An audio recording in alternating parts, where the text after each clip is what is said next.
So I've been a bit of an idiot, and well, no, I've been a big idiot. I think this qualifies as really stupid.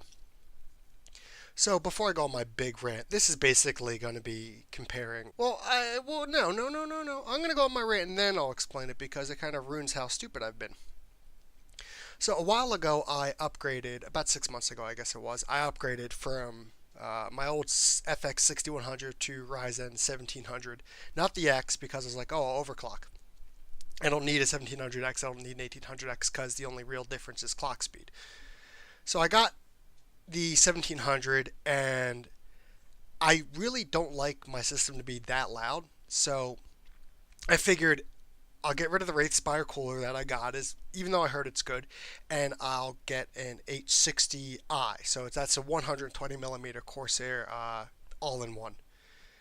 And I've never really used all-in-ones. I used to have on my 6100 a huge Thermaltake Frio, so huge heatsink, and then two Noctua high performance fans, the ones that are designed for heat sinks as opposed to kind of case exhaust and so on. And I had them in a push pull configuration. So I got my Corsair H60i, and I look at the box, and first of all, even looking at the box, I shouldn't have done this, right? But I've never messed with an all-in-one, and it's really not rocket science, but I'm like, oh, I know better, whatever. All right, so I didn't even really pay it any mind. So what I did is I installed the all-in-one, and I had one fan that Corsair gave me. And so keep in mind, I already have these two good Noctuas that are designed for heat sinks. And I'm like, no. Now they're system exhaust. Because I'm smart. So I take the one fan that Corsair gives me, and I use it to pull air out of the radiator. So basically, it's not even in it's not even being used the way it's designed to be used. That fan is designed to push air out of the rad. Instead, I'm pulling air out of the rad. So I got one fan pulling air out of the rad on the back of my case, usually where the system exhaust sits, right? And this is by the way, this is the thing that was stupid. I could have used these two Noctuas in a push pull configuration. But I thought, oh no, it's an all-in-one, right? Because I have a couple friends who really tout the performance of all-in-ones, and I'm like, oh, it'll be fine. It'll be fine. So I take the exhaust, and it's running like pretty hot, and I could really only get the processor up to 3.8 gigahertz before I'm basically hitting my max, right? Close to my max. Well, not that close to the max, but more than I'd like to, and I'm at quote unquote safe voltages.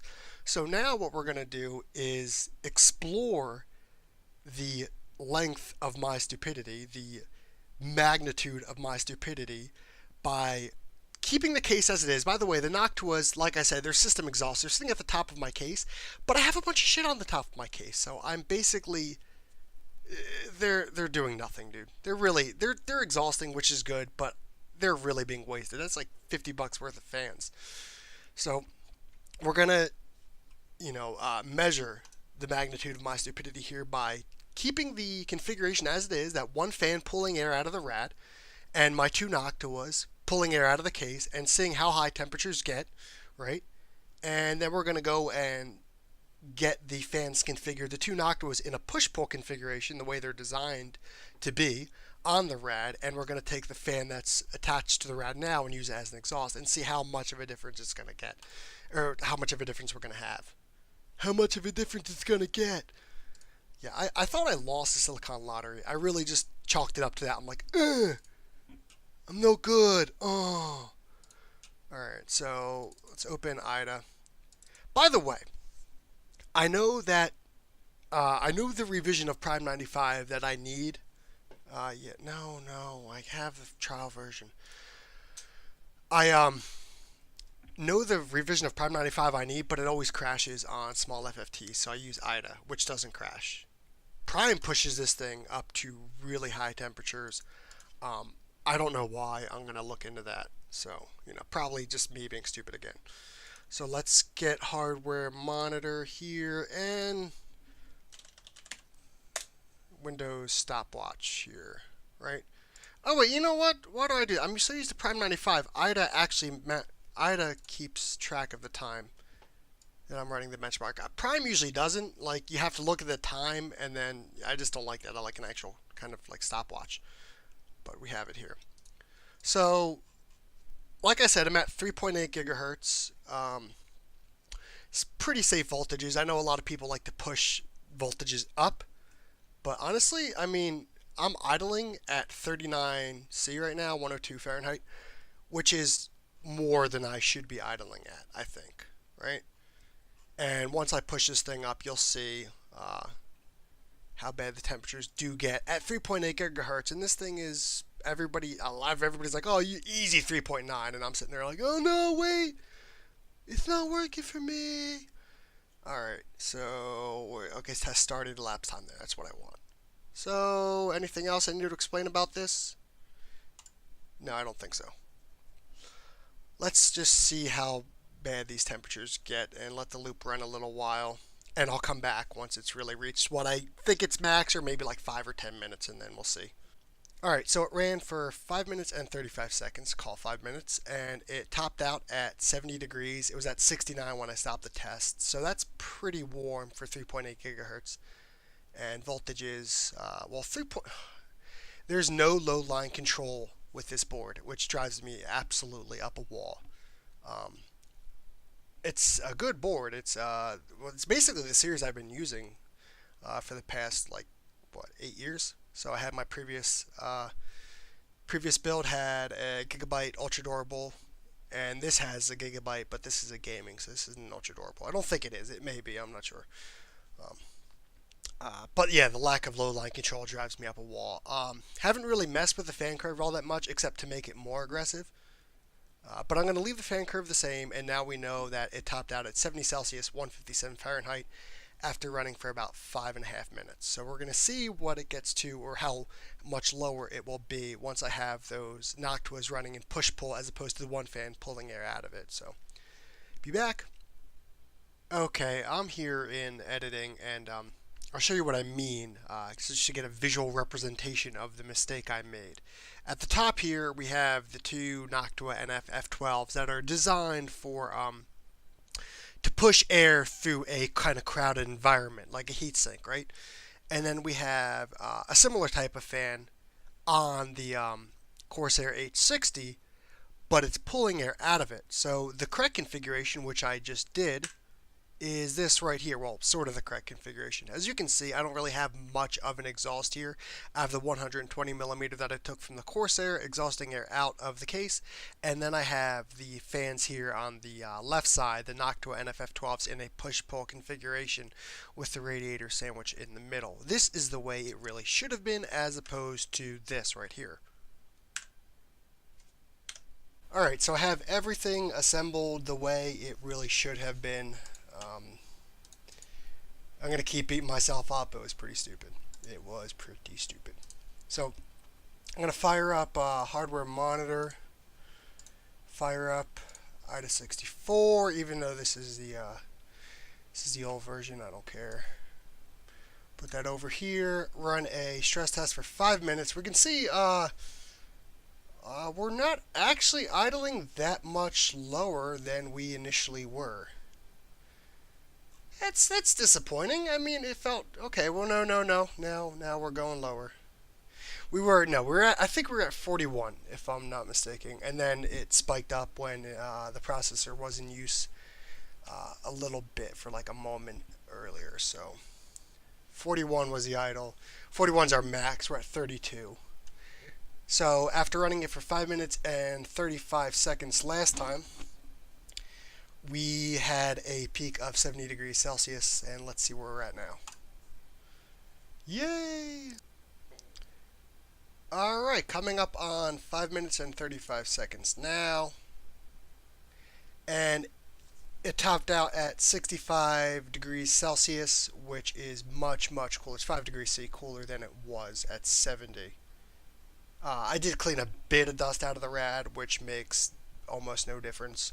Well, no, it does make a difference, but not that much. It wasn't caked with dust at all. There was a bit of dust. So I would actually wager that it makes, in terms of temperature, 0 C difference.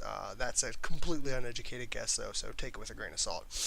So I've noticed that the fans are much quieter, which means I can be more aggressive with my fan curve and have almost zero penalty because that's exactly why I bought these fans. They're Noctua NF F12s, and they are incredibly quiet.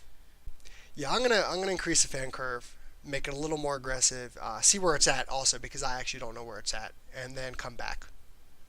All right, so I'm back and I've tweaked the fan curve to go to 100%, 100% at I think it's 60C.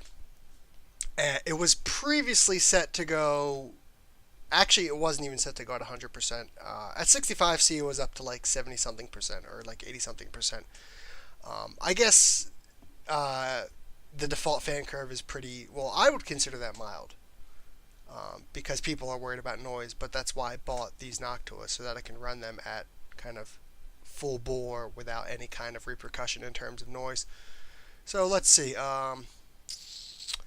Okay, I'm idling now. The system's still kind of, well, it's not really booting up anymore. So I'm going to run the stability test right now.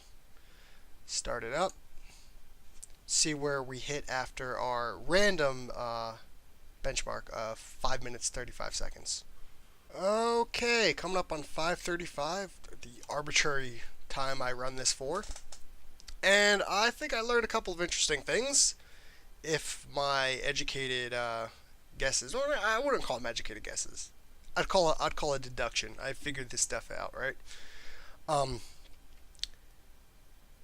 Once I reconfigured the fans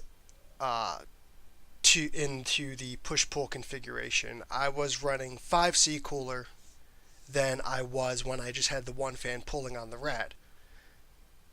However, when I figured out that I could increase the fan curve, make it a little more aggressive because the Noctuas were so much quieter than the fan that came with the Corsair, the H60, I discovered that once booting up, I ran it for 5 minutes 35 seconds, that even with the more aggressive fan curve, it was running a little warmer, and I'm assuming that's because the liquid in the loop was warmer because the processor had been running prior to, as opposed to when I first booted up after reconfiguring the fans. The system had not been running at that point, so therefore the liquid in the loop was, cool. So I'm going to go ahead and say that if I were to run a more aggressive fan curve at because I have it at 5 intervals, if I were to kick it up to max at the third interval, the temperatures would potentially stay cooler because the rad and the loop wouldn't have time to heat up as much as it would because the fans would be running at full bore, keeping the loop and the rad cooler. So that's my educated guess. I may come back and do that. I don't know. I'm getting a little tired. It's 1 a.m. Then again, I'm like a nocturnal individual, so that's really has... The way you may be looking at that is not the way I'm looking at that. I'm looking at like, oh, it's 1 a.m., it's mid-afternoon. So that's the way I function, which is flawlessly, of course. So yeah, out of curiosity, because I'm having so much fun, let me run a Cinebench run. Should really not affect anything because, okay. No.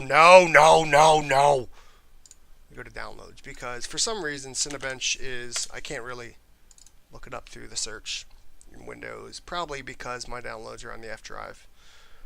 Alright, so yeah, it's probably going to be lower than it normally is because I'm running recording software and Audacity. Alright, so 1677 is what I got with the identical configuration I have now, but not running anything in the background. So, yeah, 3.8 gigahertz. I had it at 3.7. I could probably kick this up to 3.9 if I were to be a little more generous with the voltage, but this board has no low line control. Maybe it's hidden, maybe I'm not finding it. It's a Gigabyte Gaming K3. So, okay, 1629, yeah, which is kind of what I expected. Gigabyte Gaming, no, I don't want to save that. K3, no low line control. BIOS revision is F3, so I may be able to update it to get some load line control. I do not know. So I'm going to call the video there unless I come back now with, hey guys, guess what? I went ahead and increased the fan curve. Yay, cooler temps. Otherwise, thanks for watching.